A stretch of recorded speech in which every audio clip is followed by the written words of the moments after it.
সম্প্রতি এক সাক্ষাৎকারে নিজেকে অশিক্ষিত বলে দাবি করলেন বলিউড সুপারস্টার অক্ষয় কুমার। অভিনেত্রী স্ত্রী টুইঙ্কেল খান্নার সম্পর্কে সেই সাক্ষাৎকারে নানা কথা বলেছেন অক্ষয়। অভিনয় থেকে অবসর নেয়ার পর লেখালেখি ও নিজের কাজ নিয়ে ব্যস্ত থাকেন টুইঙ্কেল। সাক্ষাৎকারে মেয়ের কথা বলতে গিয়েই টুইঙ্কেলের প্রশংসা করেন তিনি। অক্ষয়ের মতে মেয়ে নিতারা খুবই বুদ্ধিমতী, এছাড়া সে মায়ের অনেক ভালো গুণ রপ্ত করেছে। অক্ষয় বলেন, আমি তো অশিক্ষিত মানুষ, বেশি পড়াশোনা করিনি, আমি গাধার মতো খাটি। আমার স্ত্রী টুইঙ্কেল খুবই বুদ্ধিমতী। পরিবারে টুইঙ্কেলকেই সবচেয়ে বুদ্ধিমতী বলে মনে করেন এই সুপারস্টার, আর সেই গুণই পেয়েছে মেয়ে নিতারা মনে করেন অক্ষয়।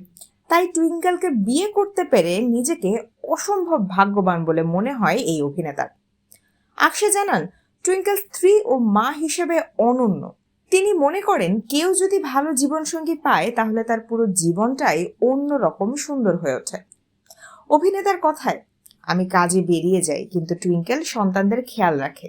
ও যেভাবে জীবন কাটায় সেটা দেখে আমি কেবলই হতবাক হয়ে যাই। ওর বয়স এখন 50, কিন্তু এখনো রীতিমতো পড়াশোনা করছে সে।